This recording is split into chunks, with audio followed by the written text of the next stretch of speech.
Support for Radio Friends comes from Home Instead Senior Care, providing trustworthy, kind-hearted senior home care services in your loved one's home.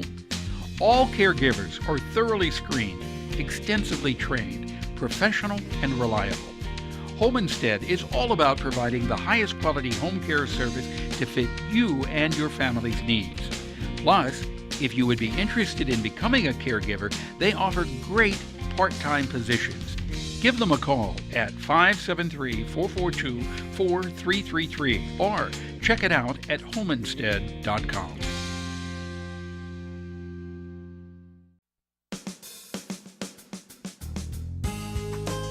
Good morning and welcome to Radio Friends on Thursday, August the 10th. I want to introduce you to my friend MAR DOERING.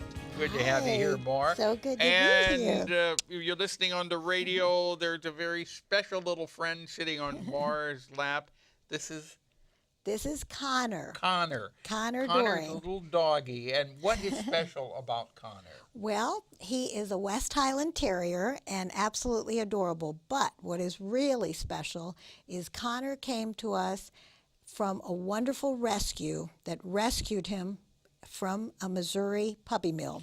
A puppy mill. He's 8 years old.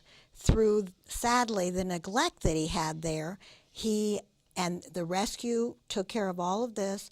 They had to remove all but 6 of his teeth.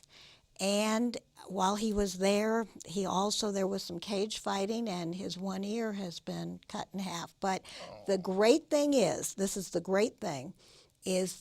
they rescued him. He's 8 years old, and my husband and I, had the opportunity to have him in our lives. And the fact that he came, and when he came, and this is what I wanted to talk a little bit about, is because of being in a puppy mill, he was not well socialized at all. Oh, he was scared to death. Scared to death, and really only thought of people in a negative way. And sadly, because of that, not being socialized, he had anxiety. Right.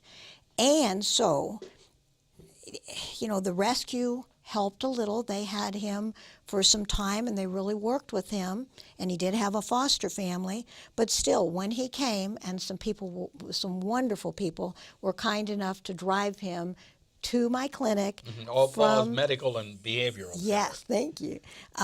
From Nebraska, and brought him to us, but he did great in the car. But as you can imagine, he was a little anxious and tired and in shock when he came. And so there's different ways to work with an anxious dog.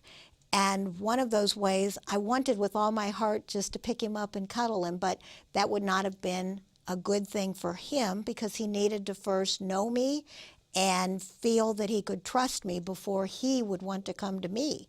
And so I knew the importance of that. So when they got out of the car, I snapped a leash on, and he and I went for a little walk so that he not only could do what he needed to do, we gave him a little drink, but more than that, I wanted to bond with him, and I wanted him to know me through the leash and through being together and walking and hearing my voice, but waiting then for him to be ready to come to me.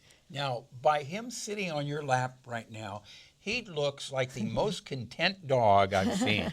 You would think that you've had him since a puppy. We've had him a month. And the wonderful thing is that the possibilities are endless. This is the thing. You would think that all the things you mentioned, to come into a studio, to come into a place that has floors that he's never been on, right, to go down people. steps, and strange people, all of that. But the great thing is the possibilities when a dog knows that they've found somebody, be it another dog or a human, that loves them, that loves them and can be their protector and their warm place to cuddle. And if they have a problem, then they can go ahead and come to that person. And when he came into our lives, it was not just, okay, I adopted Connor.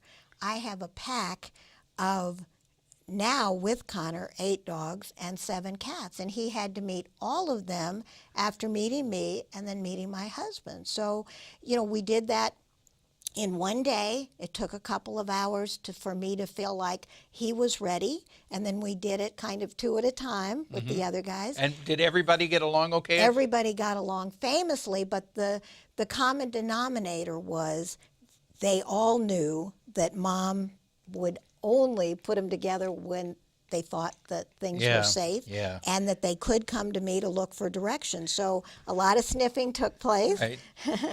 But you know, here now the bottom line to this story is, here's a dog that was a puppy mill dog who had not been socialized at all, was afraid of people. He was not loved. He was only there to make money for the people. Exactly. That's all. True. He was a piece of machinery. You're right. Exactly. And this little living being now has a very good life, and I'm so glad that he was rescued and that you brought him here with us. And I'm looking at him, and I see his front teeth are missing. Yes. I think he's got one little tooth in the bottom that's there. He does. Really, what he's got is 3 canines and another couple of teeth. All right. But you know what? He loves dry food. He does not want to have anything to do with canned food. He just and he's happy. loves it. He's happy and now. He's happy. This goes to show that with love and with determination and with patience, I think any animal can be a part of your life. 100%. I know that's true. Yes. You know, and you know the story. I have 5 feral cats, and everybody said, "Oh, you can't make a pet out of a feral cat." Well, I'm here to tell you, you can. They're just as kind and sweet and loving as any pet that you've had from when they were a baby. You just have to be patient, and you have to earn their trust. Their trust, and give them some space so that they want to come to you, that they know that you are going to respect them and wait until they're ready to move forward. Exactly. Yes. Now, you specialize in behavioral problems for both. You do cat behavioral problems? I sure Cats do. And dogs. You put them on the couch and you talk to them and they tell you their problem. Exactly. It's not quite, but it's almost like that, right? Well, and you know, the great thing is Connor helped me. I was working with a young dog, but a very large young dog, to get its canine good citizen. And Connor, I had him for 2 weeks at that point. He came and helped me work with that dog to introduce the idea of that dog meeting a new dog. So Connor is paying it forward too. Yeah, okay. Well, if you want more information, it's All Paws Medical and Behavioral Center. You're located? In Holt Summit, Missouri. Okay, and your telephone number? Is 573-896-4040. And Maura, I thank you so much for sharing that beautiful story about a puppy mill dog that is now living like a little king. He's like a little king, and he looks as happy as can be. Hey, Connor. Look at me, Connor. Here he is. He's a good dog. All right, good dog. We're out of time for today. Tomorrow we have singer, songwriter, storyteller Larry Brown is on with us, and I'd love to hear from you if there's something you'd like to hear or see. Drop me an email. That's pepperp@missouri.edu. If you're going to be out and about, again, as we always say, be careful and be nice to each other. Just go ahead and offer a smile to a stranger you see on the street. Bye-bye.